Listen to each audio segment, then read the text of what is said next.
Kepala Desa Jonggar Asli Kecamatan Ketambe, Aceh Tenggara, periode 2021 hingga 2027, Jumarin Sopi, resmi ditahan di Lapas Kelas 2 Kota Cane, Aceh Tenggara, diduga melakukan penyelewengan anggaran dana desa atau ADD tahun 2022 dan 2023. Dari audit hasil investigasi, penyidik menemukan terdapat kegiatan yang dikerjakan tidak wajar, di antaranya kegiatan yang fiktif, kekurangan volume, pemotongan honor perangkat desa. Karena ditemukan suatu peristiwa yang diduga sebagai tindak pidana dan selanjutnya meningkatkan status pemeriksaan dari penyelidikan ke tahap penyidikan.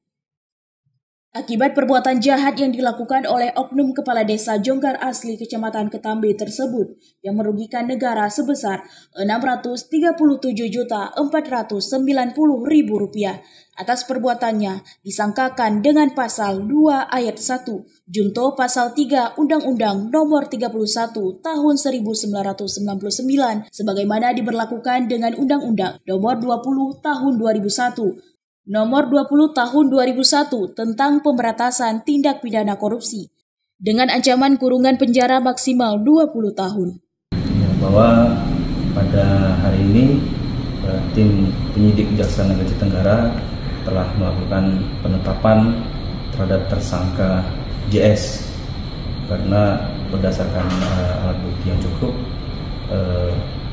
terhadap tersangka JS kemudian ditetapkan sebagai tersangka melakukan dugaan penyalahgunaan penggunaan dana desa tahun anggaran 2022 dan tahun anggaran 2023 yang terjadi di Desa Jonggar Asli, Kecamatan Ketambe, Kabupaten Aceh Tenggara.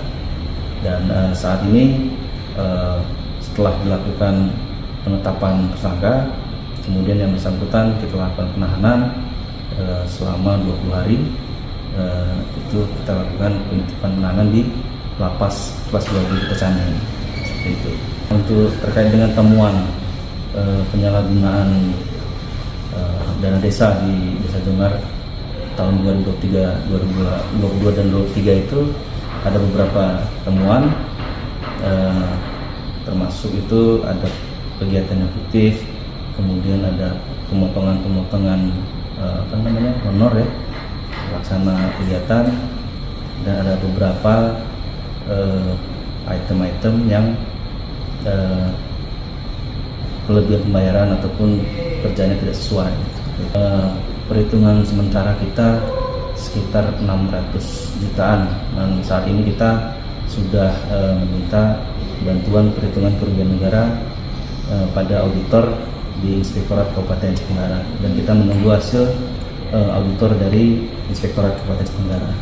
Terhadap tersangka JS ini kita sangkakan yang bersangkutan melanggar pasal 2 ayat 1 junto pasal 3 Undang-Undang Nomor 31 tahun 99 sebagaimana telah diubah dengan Undang-Undang Nomor 20 tahun 2001 tentang pemberantasan tindak pidana korupsi.